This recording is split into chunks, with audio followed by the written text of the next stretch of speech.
कि यूक्रेन को anti tank grenade देगा स्पेन और 1370 एंटी टैंक ग्रेनेड्स जो हैं वो उसको मुहैया कराएगा। अब 1500 ग्रेनेड्स जो हैं सर, अब वो कोई बोरों में भर के तो लाएंगे नहीं है, वो तो बैंक पैक ही जाएंगे थोड़े थोड़े करके।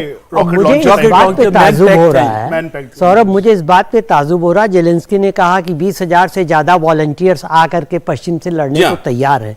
अब ऐसी हालत में जब यूक्रेन से सारी की सारी जनता ईस्ट वेस्टवर्ड्स जा रही है, पोलैंड, हंगरी, रोमानिया की वजह से भाग के, वहां से जो पश्चिम से पूर्व की ओर आएंगे, तो क्या रशियन आर्म फोर्सेज इतनी बेवकूफ हैं कि उनको पता नहीं लगेगा ये अनयूजुअल अपोजिट डायरेक्शन में जो मूवमेंट हो रहा है ये क्यों हो रहा है? सर इस पर इससे जुड़ा एक सवाल और, ये राष्ट्रपति जेलेंस्की ने कॉल दिया था कि मैं एक इंटरनेशनल लीजन बना रहा हूं पुतिनिज्म के खिलाफ, और जो भी दुनिया से आकर लड़ना चाहता है वो इस लीजन का हिस्सा बन जाए। कौन जानता है कि इसके अंदर मर्सनरीज हैं या और देशों के, नेटो देशों के ट्रेंड फाइटर्स हैं, ट्रेंड ट्रूप्स हैं, और अगर इसको ऐसा ही मान ले, पुतिन भी इसको ऐसा मान ले, तो वो तो सीधा समझेंगे कि नेटो ने अपनी फौज भेजी है। अपोजिट डायरेक्शन से आएंगे तो कैसे आएंगे, क्या देखेंगे? मैं आपको इस पर क्लैरिफिकेशन देता हूं। देखो, ये फौज मार्च करती नहीं आएगी कॉलम्स के अंदर, ये छोटी टुकड़ी में आएगी, 5, 7, 10 बंदे नहीं, लेकिन 20,000 भी जनरल साहब 20,000 एट ए टाइम नहीं आएंगे, ये आएंगे स्मॉल ग्रुप्स में, 3 से 4, 5 ऐसे ग्रुप। ये नहीं कि पलटन की पलटन है, यूनिट की यूनिट है। ये इशारा नहीं मिलता आपको? कोई देश, अब कोई देश दुनिया भर से मर्सनरीज को बुला रहा है लड़ने के लिए, वो ग्रेनेड दूसरों से ले रहा है, वो मिसाइलें और बाकी एम्यूनिशन बाहर से ले रहा है, तो वो कहां खड़ा है युद्ध में? और ये जेलेंस्की को क्यों नहीं एहसास हो रहा वो कहां खड़े हैं? जब नागरिक पूर्व से पश्चिम की ओर भाग रहे हैं, 10 लाख सर, 10 लाख लोग पश्चिम से पूर्व की ओर, एक बहुत बड़ी खबर आ रही है कि न्यूक्लियर वॉर पर रूस के विदेश मंत्री का बयान आया है। न्यूक्लियर वॉर की बात पश्चिम देश के नेता सोच रहे हैं, रूसियों के दिमाग में न्यूक्लियर वॉर की बात नहीं है। ये लारोव जो है उनका तरफ से बयान है, और ये बिल्कुल कॉन्ट्राडिक्टरी स्टेटमेंट है उनका, क्योंकि इनका ही बयान आया था कि तीसरा विश्व युद्ध अगर होगा तो वो कन्वेंशनल हथियारों से नहीं लड़ा जाएगा, वो न्यूक्लियर वॉर होगी, और न्यूक्लियर वॉर में क्या होता है ये सब जानते हैं। तो ये न्यूक्लियर वॉर की बात जो है, ये शुरुआत भी रूस ने ही की थी, रूस के विदेश मंत्री का ही पहला ऐसा बयान आया था, और न्यूक्लियर हथियारों की नुमाइश भी रूस ने ही की थी, आपको याद होगा पिछले 3 दिनों में। ये वेस्ट को एकदम कंफ्यूज करने की स्ट्रेटेजी है, क्योंकि आपने देखा कि पहले जब रूस ने कहा था, बड़े शालीनता से उन्होंने कहा हम न्यूक्लियर डिटरेंट फोर्सेस को हम अलर्ट पे रखेंगे, नॉट न्यूक्लियर फोर्सेस।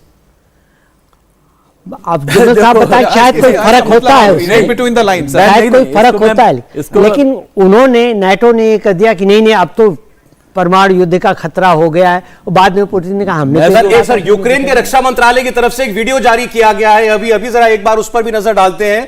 यूक्रेन के डिफेंस मिनिस्ट्री की तरफ से जो है एक वीडियो अभी रिलीज किया गया है, देखिए हम उस स्क्रीन पर हम लाते हैं वीडियो आपके लिए। वहां देखिए हर चाहे फॉरेन मिनिस्ट्री हो दोनों देशों की या रक्षा मंत्रालय हो, तो वक्त वक्त पर तस्वीरें डाली जाती हैं, वीडियोस डाले जाते हैं।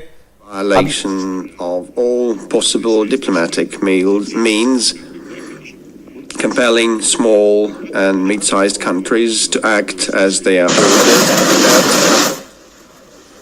चलिए इसके बारे में आगे हम आपको बताएंगे, लेकिन न्यूक्लियर वॉर की हम बात कर रहे थे। अब रूस के विदेश मंत्री कह रहे हैं कि ये सब पश्चिमी देशों का शुरू किया हुआ एक प्रोपेगेंडा है, रूस के और रूसियों के मन में, दिमाग में न्यूक्लियर वॉर की बात कहीं नहीं है, ये कह रहे हैं रूस के विदेश मंत्री। और यूक्रेन के रक्षा मंत्रालय की तरफ से बताया जा रहा है कि कितना नुकसान जो है वो किया जा चुका है यूक्रेन का, रूस का, माफ कीजिएगा, उसी की तस्वीर वो उन्होंने अभी एक रिलीज की है।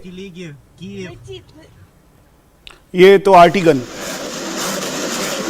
देखिए, पिछले 10 साल में अब पिछले 10 साल से जो दुनिया का सबसे ज्यादा शार्प, बहुत ज्यादा धूर्त, तो इस वक्त जो आप तस्वीर देख रहे हैं इस वक्त ये मल्टी बैरल रॉकेट लॉन्चर है। मनीष, इसके बारे में बताएं कि कितने सेकंड्स में कितना फायर कर सकता है? देखिए, पहली बात, ये तस्वीरें इस समय क्यों आई ये जानना जरूरी है। वो इसलिए आई क्योंकि लगातार रशिया के द्वारा उनके जो ऑफिशियल वीडियोस हैं वो रिलीज किए गए। ये बताया गया कि रशियन फोर्सेस पूरी तरीके से आगे है, इसीलिए सोचे समझे तरीके से मिनिस्ट्री ऑफ डिफेंस यूक्रेन ने ये अपनी BM-21 ग्रैड का जो मॉडिफाइड वर्जन, यानी तोपों का, आर्टिलरी गन का, जो 8 सेकंड में 40 गोले दागने की जिसकी क्षमता है, उसका मॉडिफाइड वर्जन जो कि T-72 टैंक के ऊपर है, वो जारी किया है, और बताने के लिए कि रशियंस को हम टफ टाइम दे रहे हैं और उनके ऊपर ये अटैक कर रहे हैं। इंडिया टीवी हर वक्त हर जगह डाउनलोड करने के लिए सर्च करें India TV news Google play store या ऐप स्टोर पर।